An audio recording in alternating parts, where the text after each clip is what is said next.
get. Good morning, everyone. Welcome to Monday. This is First Things First. I'm Jenna Wolf. That's the Hall of Famer Chris Carter. This is Nick Wright. Good weekend, boys. Excellent. I like that. That's what I like to hear. We all got a little sun. We are starting the week off strong. Russell Westbrook might have to give up his point guard duties. Steph Curry's got his eyes set on a fourth title. We are going to start, though, this morning with one Anthony Davis. The Brow officially announced as a Laker at his introductory press conference on Saturday.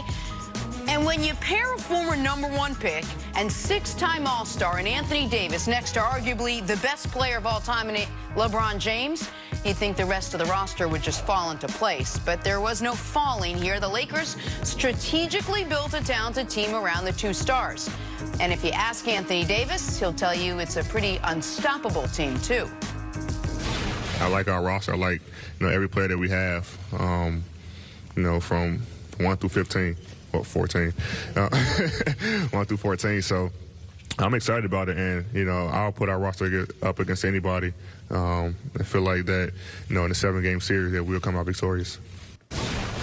See, we'll start with you. Do you agree with Anthony Davis? Would you put this Laker roster up against anyone else's in the NBA? Well, to be fair with Anthony Davis, the one thing that he's probably looking at is there's a couple players, Rondo and Boogie Cousins, who he started with when they were in New Orleans. He thought they had a good opportunity. He wanted to bring Boogie Cousins back when Boogie Cousins' contract was up because he felt good about the way, especially the both of them. Both of them had spectacular seasons together. So if you look at if Rondo happened to be a starter, so now I have what I had in New Orleans, plus LeBron, plus Kuz, and some of these other veterans coming off the bench. I can see why he'd think this is definitely the best roster he's ever been on. So I could understand that. LeBron's playoff experience, LeBron's championship experience being with the Lakers, I can understand that. But the thing is, we're not going to know about this till the end of the season because just like we crowned Toronto world champ, we didn't know that they were going to buy in. We didn't know they were going to have Gasol trade him late, and he was going to be so effective. We didn't know. Serge Ibaka, you know something? He wants to be a starter. Will he buy in and coming off the bench? Oh, he did it, and he did it well, providing leadership for them, too, with that second unit. So they have an opportunity, but this is about winning games, about championship. It's not about who's the best on paper, and they're going to have to get a number of veteran players to buy in to the team concept and what is best for the Lakers. Then they have the chance to fight for a championship, and whoever wins the championship is the best team. They're not giving out no paper champs for, who's the best team on paper. And when Anthony Davis says 1 through 14, the best roster is not determined by 1 through 14. It's really 1 through 8, sometimes 1 through 7. Because in the playoffs, that's as many guys as you're going to play real minutes. And to Chris's point, once you get past the top 6 guys 7, sometimes guys 7 and 8, are guys that are not currently on the roster. Marc Gasol was one of the 4 most important Raptors. He was not on the roster at the beginning of the year. We know the Lakers, while they might not be able to make a midseason trade, they will be active in the buyout market, whether it's Kyle Korver, Andre Iguodala, or someone we haven't discussed. So when I think about the Lakers roster, it's how do their top 6 guys that are on the roster right now compare to the other best teams in the West? So the Lakers' top 6 guys, regardless of position, LeBron, Anthony Davis, Kyle Kuzma, Danny Green, Boogie Cousins, Avery Bradley. That's not talking about Rondo. That's not talking about KCP. I like just that. Their top 6.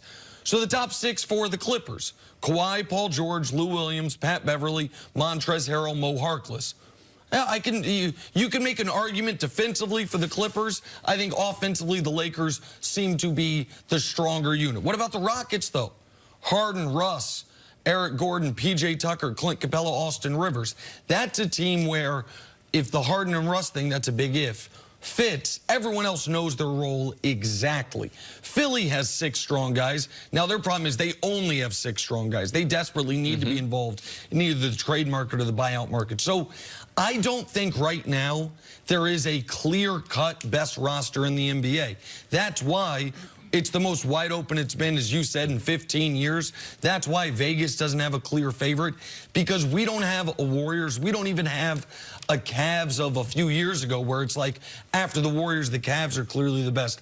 There's to me, 5 teams in the Lakers, Clippers, Rockets, Sixers, and Bucks you can make a really strong case for.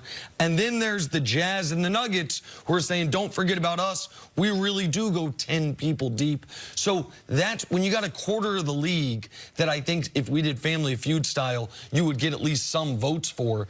That's where it's this wide open. But the Lakers roster, what it does have, if people know their roles, is I believe the most upside of any roster in basketball. Because definitely Denver, Utah, they're going to play a more of a team concept. Yes. And you know those teams are going to buy in.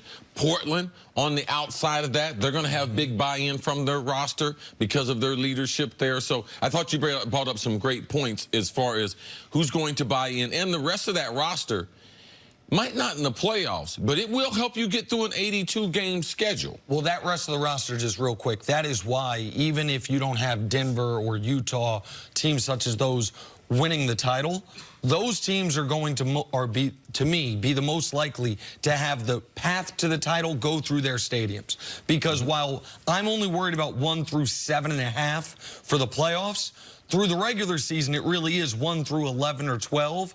And those teams that have legitimate, viable rotation players as an entire second unit. That's how the Raptors last year went 17-5 in the games without Kawhi Leonard, because they had the depth, and that's how they made sure they started out at home in every playoff series they played except for the one against the Bucks. So you guys both echoed the same thing. Know your roles exactly to be successful on this team and buy into what's best for the team as opposed to what's best for you. But then, and this is something we'll get into a little bit later, we talk about, well, is it best for the team for a guy like Anthony Davis to play the 4 or 5? Is it best for LeBron James to play the point guard? Or is it what's best for the specific player? I think you have a little bit of a difference there. What's best for the team and what's best for the player? How do you make all of that work? Well, Anthony Davis, for the people in L.A. who've never interviewed him, this is not anything new. And when people were saying, oh, he should play the 5, I had told you. He's always said, I don't want to play the 5. I don't want to be a 5. I don't want to be categorized as a 5. So to me, that's not new information. But what if that's best for the team? What's best for that player when you trade for him is what's best for that player is most important. Okay. When he came to the Lakers, they traded all those assets. Now, he will play a 5 role because there are sometimes they'll have units out there. But he has been on record. Why would you trade for someone that said, hey, I don't want to do this, and then you're getting ready to force them to do it? That doesn't make sense. That's not the star type of treatment. They should build a team around him with the respect what he's gone on record as saying a number of years ago. And listen, it's not ideal as far as if you were just building this team from 20,000 feet, that Anthony Davis is probably only going to finish games as the 5 as opposed to start and finish games at the 5. But Chris's point is correct in that this is not new information. The Lakers knew that, and it's something I think he is, in today's NBA, I think he would be the most devastating stretch 5 we've ever seen, but he only wants to do that in very select roles, in spot minutes, similar to what I would say LeBron should play in the post. I've been saying that for years, but he won't play in the post. Why? Because he doesn't want to. The best lineup for the Lakers is honestly probably Anthony Davis at the 5 and LeBron at the 4. And that might be how they close. They might close with LeBron being the second biggest person on the court, Kuzma 3rd, and then a couple of shooters with Anthony Davis as the 5. But it's not the position, even if it's the position I think they're best served with him playing, especially given their roster. Let you have Boogie come off the bench, run that second unit. There's a lot of reasons for it.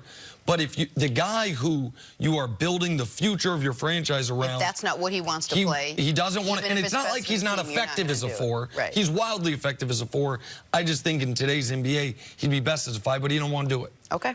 All right, we'll talk more about positioning for the Lakers coming up. But on the other side, hey, why is Melvin Gordon comparing himself to Ezekiel Elliott? Talk some football next on FS1. You can always check us out on the Fox Sports channel.